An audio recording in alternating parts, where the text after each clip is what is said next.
the fact that one of the reasons why I'm constantly saying that your words and your actions need to be intentful is it's not because I'm preaching to y'all. It's because I didn't do it. I didn't do it till I was way older. And had I have done it when I was way older, you guys would have, this would have been a platform that you guys would have grew up listening to. Um, God bless the dead, no man above his name, Kevin Samuels and Fresher Fit and Andrew Schultz. I mean, this is stuff that I was talking about before any of them. We're talking about, I didn't officially talk about it on the radio and stuff until 2006 when when Patrice came into my life and gave me the opportunity to go on the radio. But I had been talking about this stuff with my friends and my family, and that was always kind of the case. But nothing I did was intentful. I went to college listen, I rode a unicycle. I know y'all bug out, but I rode a unicycle. I still can ride a unicycle. How about that? At 300 pounds, probably look like a bear on a unicycle, but that's neither here nor there.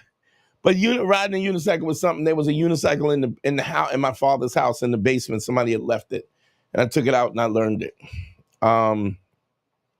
I went to college on a fencing scholarship, a partial scholarship at New Paltz on a fencing scholarship, and that was because my father knew a guy who was teaching fencing, and because he was teaching fencing, my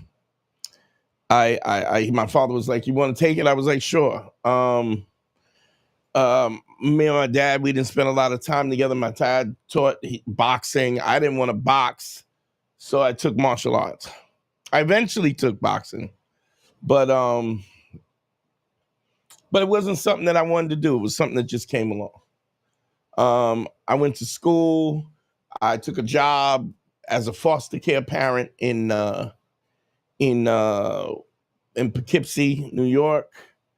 And I fell in love with the work, with doing youth work. And so I had youth. I was a primary house parent at a group home. There was this particular kid who didn't have any family. I took to the kid. I worked out with the kid. I took the kid home on my Christmas vacations from college. He became like my little brother. He ended up getting lost in the system and ended up in a sanitarium because he was a big kid, and they were, the system is just screwed up. I without a doubt, I left school because I was depressed. Slept on my mom's couch for 6 months, and I had a friend of mine who was already stripping. I was getting a haircut. He walked past the barbershop. I ran out with the smock. I said, "Give me a second." I talked to him, and then I started doing stripping. Then I created a group, and I produced huge shows, 4,000 women, 5,000 women at times. I traveled up and down the East Coast, so through Europe and through Bahamas and the West Indies. And, I was right around that time, Rudy Giuliani was cleaning up New York, and he had Vice Squad. And so I knew all the female strippers. And because Rudy Giuliani was, sending Vice into strip clubs, making sure everything, just busting balls. And it's interesting. The guy at the comedy club, at the strip club, was like, "Listen, these girls respect you.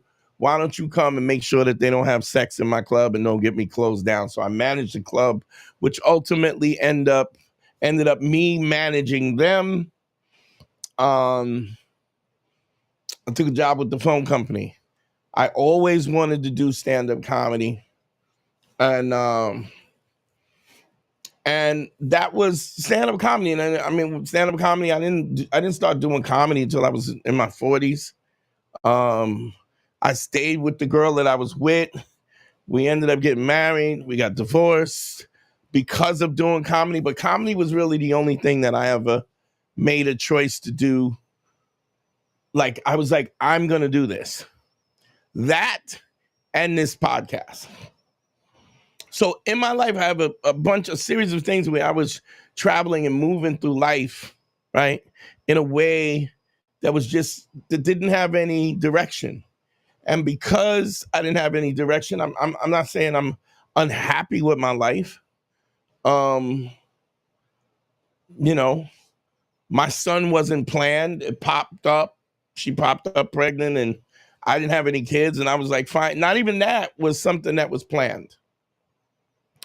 So when I'm talking to you guys about how important it is to be intentful about what you do, why it's important to have a direction, to have a distinct direction about what you want. There's a reason why I'm talking about it. I'm not just blowing smoke. I'm talking about this because this was a problem that I had, and although I'm truly happy with my life and the way my life turned out, but to be honest, it absolutely could have been better if I had some direction, if I had an intent. This is gonna sound crazy. Like I always say this, I was never a gunman. Never walked around with a ratchet, never kept a toaster on me. But I always, my weapon of choice when I was running the streets was an ice pick. And one of the reasons why it was an ice pick, because an ice pick can go through anything. There is no defense to an ice pick. And I'll tell you why. What happens with an ice pick is you have all of the pounds of pressure that you have are put behind a needle point, literally a needle, a steel needle. And so no matter how much you think something is, a coat, a bone, a skull, leather, whatever, even Kevlar to a certain extent, it'll go through a vest. It goes through because everything is focused. All of the pounds of pressure that you have is focused onto a pinpoint. And that is what makes it unstoppable. What I'm trying to say is you got to ice pick your thinking. Because when you are focused, when your thoughts are focused, when your actions are focused, when there is nothing wasted, right? You become unstoppable. Whatever it is that you want, you can get it. It's very rare that an ice pick doesn't puncture whatever's in front of it. And it's because it is innately because it is focused. And so when you start to remove all of this peripheral stuff, all this nonsense that you're thinking about, all the emotion that comes into play that eventually blocks your thinking and blocks your focus about, that blunts your ability to make your life what you want it to be. I absolutely, don't get me wrong, I absolutely believe that your ability to be happy is your ability to change and adapt. If you can't adapt, you're not going to be happy, because one thing that you will always have to deal with is change. Everything changes, everything passes, everything moves on, and your ability to address those things are the most important thing. We got a call. Let's get into it.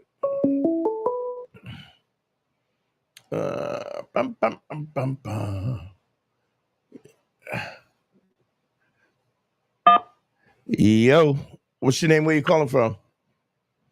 How's it going, Dante? This is James calling from North Carolina, New York transplant. What's going on, James? How you doing, bro?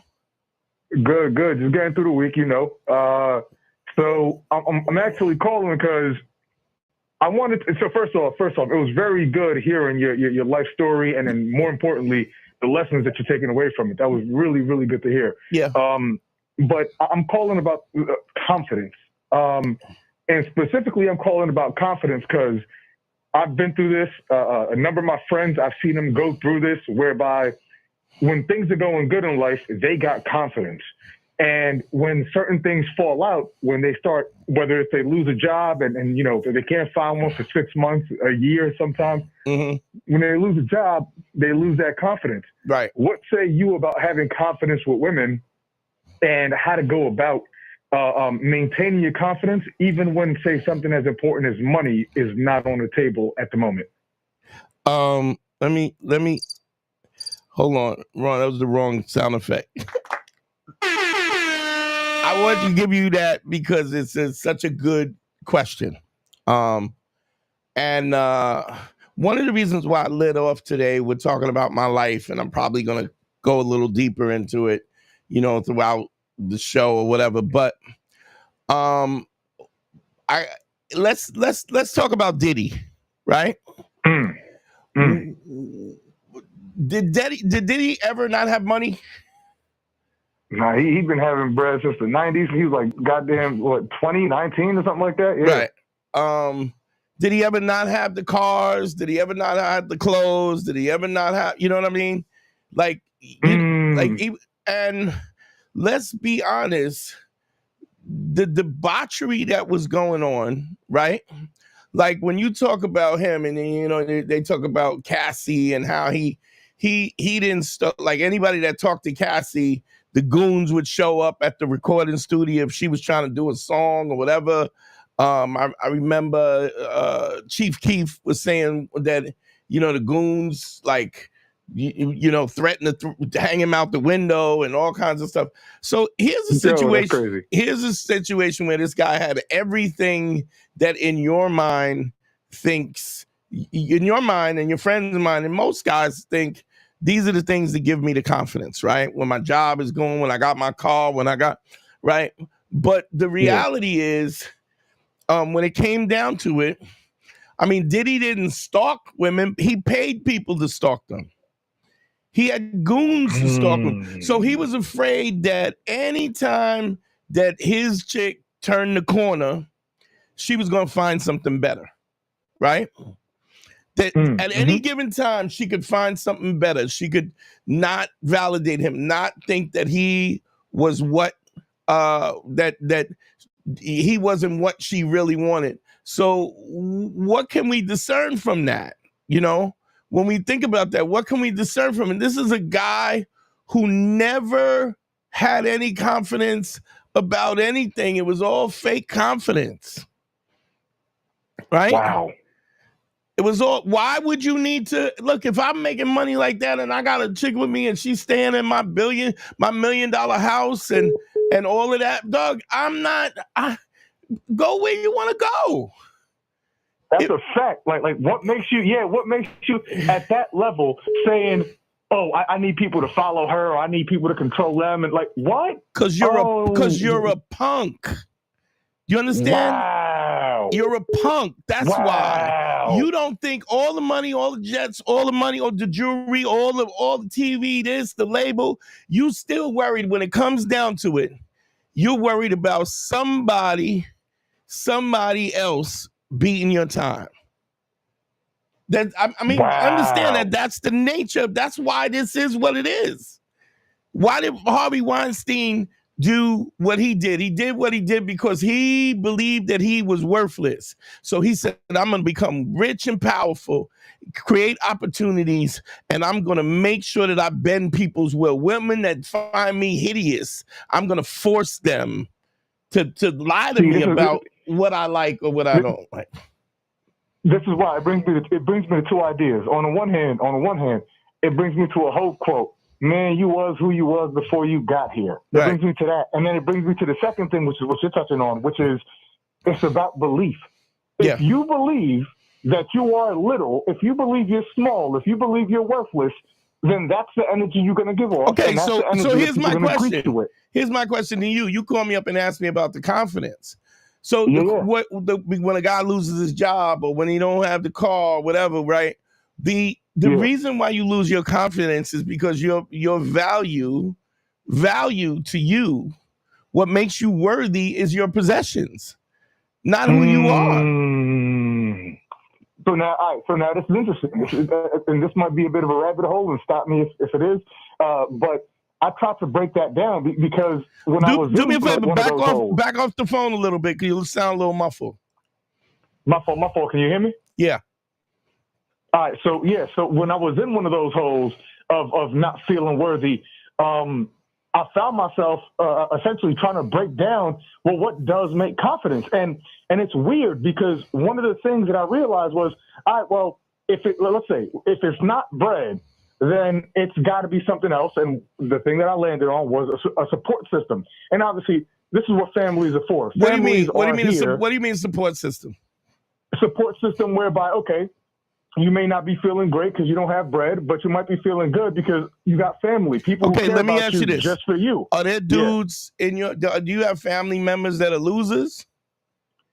I mean, I wouldn't categorize them that way, but they would categorize themselves that way. Yeah. Okay, and why do they think that they're losers? They have. I mean, clearly you're not. You won't even categorize them as losers. My point is, they have support groups. I mean, we all got family members that are F ups, and what do? We try to help them and we lift them out, and and they're always a problem. We all got somebody who's in and out of jail or can't hold a job or has substance abuse, and all of that is based on the fact of what?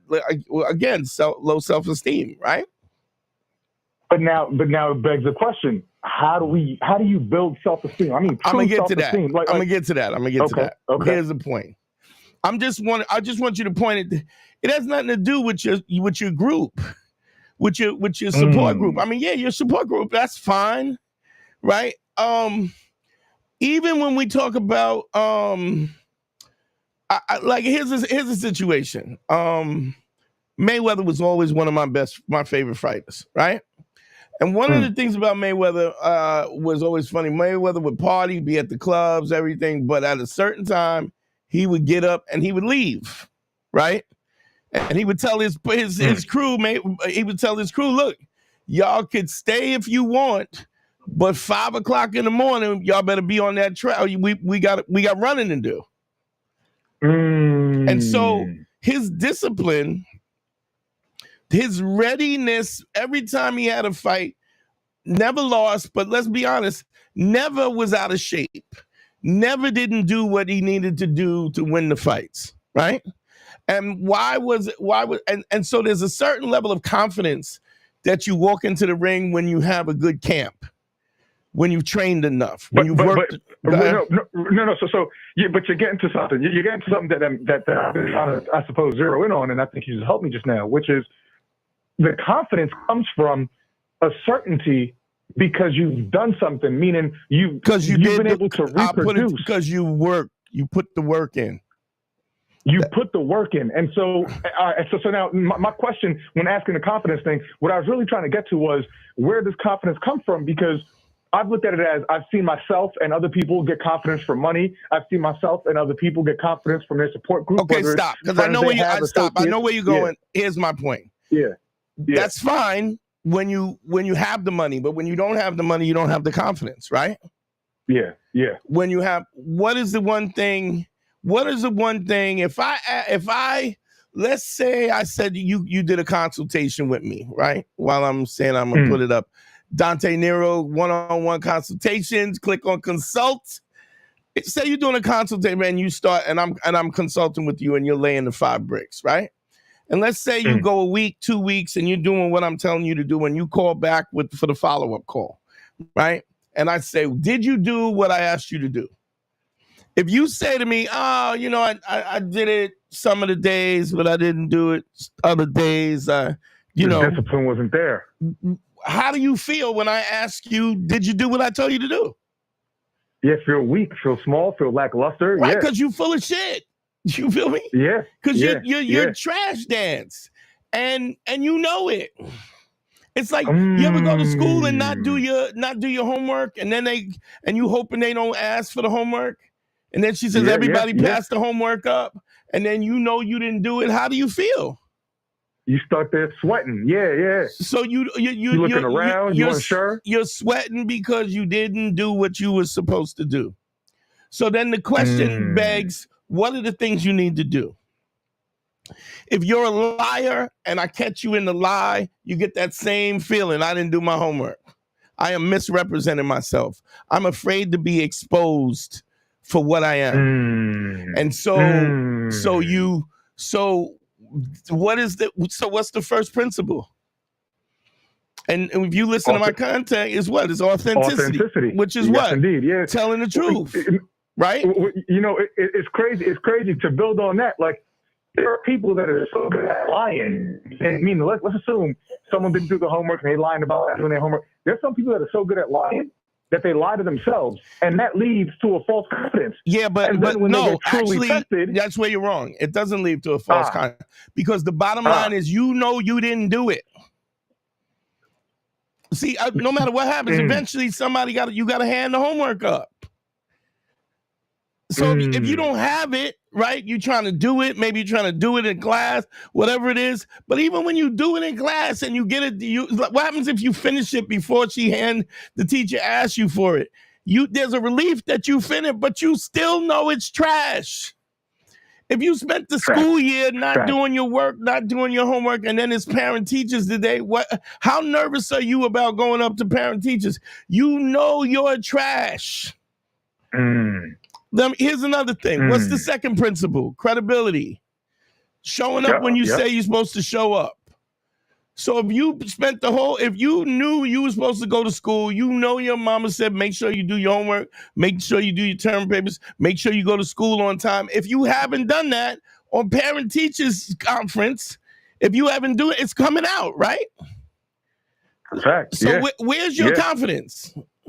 Where's your confidence when that happens? There ain't none. It's in hell. Yeah, fact. Yeah. Okay, and the other thing is, if you have gained power or you're in a power position and you treated people like trash, right? You have no empathy for people, no love for people. You have taken your power, right?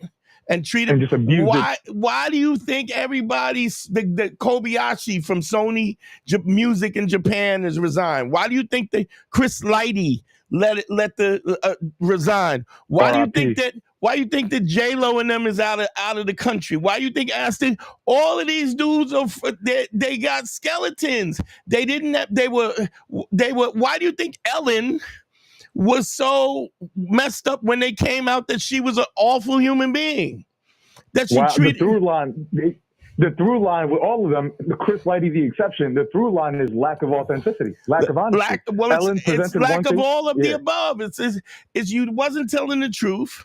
You weren't showing up when you were supposed to show up, and with somebody like Ellen DeGeneres or somebody like Puff Daddy, have no empathy. Puff Daddy was the ain't no party like a Diddy party, but you were molesting children, you were raping dudes, you might have allegedly created murders, and so now you're being exposed for who you really are. Where's your confidence? And the reality is that here's a dude who didn't have the confidence in the first place. Now, check this out. If you're homeless, but you tell the truth, right? If you're homeless and you say, listen, I'm gonna come by and sweep in front of you, and you show up on time, you do the good job. When you put your hand out because you're trying to hustle, there's a confidence because the job was done well. These three principles are the things that lead to confidence. Success. Wow. I actually I never thought about them in that manner, but yeah, those are the building blocks to confidence. But it's funny because I get it.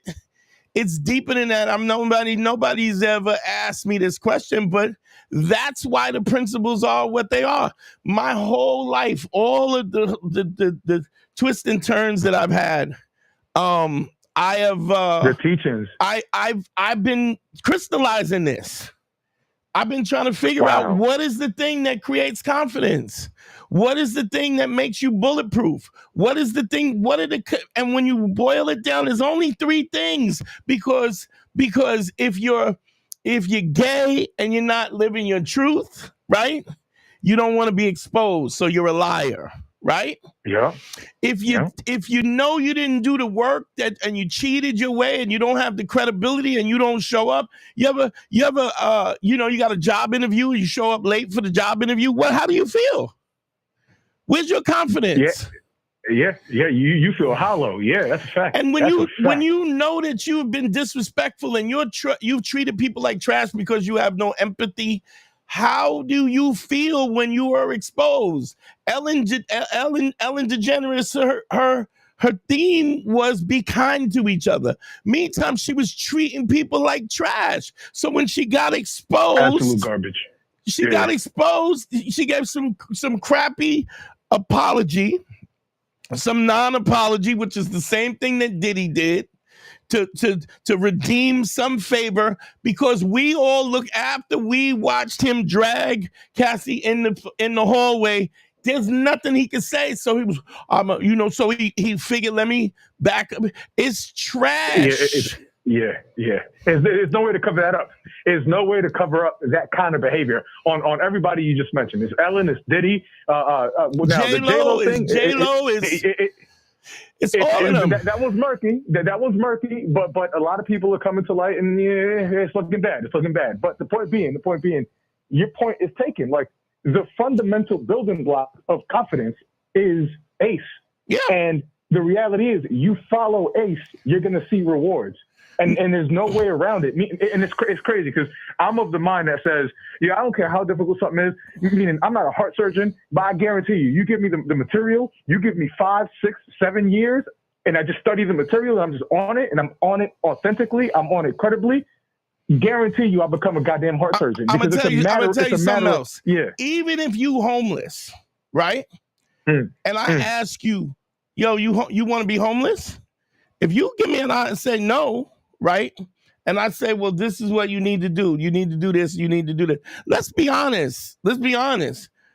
At one point in time, Diddy had that growth. Diddy worked as an A&R for free. He couldn't get a job with Clive Owens and Andre Harrell. He worked for free for summers. That's crazy. And that's how he got the job. And then once he got the job and he got the power, because he was so insecure, because he really didn't have confidence, because he was he started being a dirtbag, and he made people jump through hoops. Harvey Weinstein, Clive Owens, they all fucking do it. What the fuck? Epstein, all of these dudes, Prince Andrew, all of these dudes were there. And when you pull a cover off them and there's no truth, everybody's scattering like roaches. Cockroaches scurry, man. Cockroaches scurry. So that's crazy. That's the answer. So I appreciate the call, because it's y'all guide, whether you realize or not.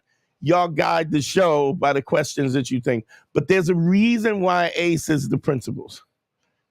You got me? Right on. I appreciate that. Thank you, Dante. All right, family. Thanks for calling in, bro. All right, have a good one. Yeah.